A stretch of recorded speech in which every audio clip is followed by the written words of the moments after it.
Salut tout le monde, c'est Alexis de Solidaire Playel. Bienvenue dans cette nouvelle vidéo où on va parler du communiqué commun qui vient de sortir. Et pour celles et ceux qui ne l'ont pas vu passer, je vais commencer par le lire. Communiqué des organisations syndicales de la RATP. En décembre, illimité. L'UNSA RATP, la CFE-CGC RATP, Sud RATP, Solidaire RATP et FO RATP rejettent le projet de réforme de retraite du gouvernement. La très forte mobilisation du 13 septembre confirme l'attachement de tous les salariés de l'exploitation, de la maintenance et du tertiaire à leur régime de retraite et au contrat social passé avec l'État lors de leur embauche. Les salariés se sont réunis massivement au siège de la RATP, dans le calme mais avec une réelle détermination affichée. L'ampleur du mouvement a conduit le ministre M. Djebari à venir échanger sereinement avec les salariés. Cependant, ces réponses n'ont pas apporté les garanties que les personnels sous statut ou contractuels attendent. Bien au contraire. Les salariés et les organisations syndicales UNSA, CFE, Sud, FO et Solidaire s'organisent d'ores et déjà pour un mouvement illimité à partir du 5 décembre 2019. Devant la gravité de la situation, le gouvernement doit utiliser ce temps pour prendre les dispositions nécessaires afin de respecter le contrat social avec le maintien de nos garanties statutaires qui lient les salariés à l'entreprise et à l'État. Nous ne braderons ni n'abandonnerons ces exigences. Je vais maintenant faire 5 zooms sur ce communiqué. Le premier point, c'est le titre, tout simplement. En décembre, illimité. Les agents ne veulent plus de grève saute-mouton, de grève perlée et autres stratégies qui sont perdues d'avance. Donc le message est passé, on part sur un mouvement sérieux, une grève illimitée. Le deuxième point, c'est la première phrase. Les syndicats rejettent le projet de réforme du gouvernement.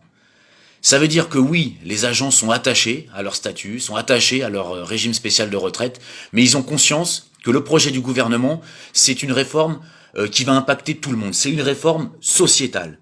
Et ce qu'ils veulent dire avec cette première phrase, c'est que les agents RATP rejettent le projet du gouvernement en bloc et dans le détail. Non seulement pour eux, mais aussi pour leurs familles, pour leurs enfants. Troisième point, c'est l'allusion à la visite de Djebari le vendredi 13 à Lyon-Bercy.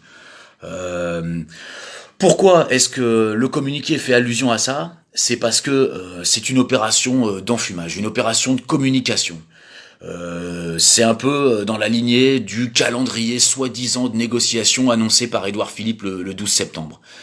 Des opérations d'intoxication comme ça, La République en marche et le gouvernement, les députés, vont en mettre en place tous les 4 matins, d'ici à ce que le projet du gouvernement soit retiré, soit abandonné. Il faut pas se laisser impressionner par cette propagande. En tout cas, nous, à la RATP, on ne tombera pas dans le panneau. Quatrième point, c'est la date. La date elle-même, la date du 5 décembre.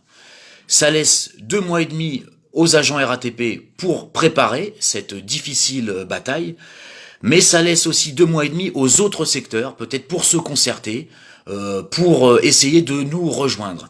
Je pense aux cheminots de la SNCF, je pense aux dockers, je pense aux raffineries, je pense aux travailleurs du secteur aérien, bref, et à tous les autres travailleurs aussi. 2 mois et demi, on espère, nous, à la RATP, que ça va leur donner le temps de s'organiser pour être avec nous le 5 décembre. Le dernier point sur lequel je voulais revenir, c'est le dernier paragraphe, où on écrit que devant la gravité de la situation, le gouvernement doit utiliser ce temps pour prendre les dispositions nécessaires. Parce que 2 mois et demi, c'est 2 mois et demi pour nous, pour se préparer, mais c'est aussi 2 mois et demi pour le gouvernement pour entendre raison. On n'est pas des bloqueurs professionnels, on n'est pas des grévistes pathologiques, encore moins des terroristes ou des preneurs d'otages. Si on s'apprête à mener ce combat, c'est parce qu'on n'a pas le choix.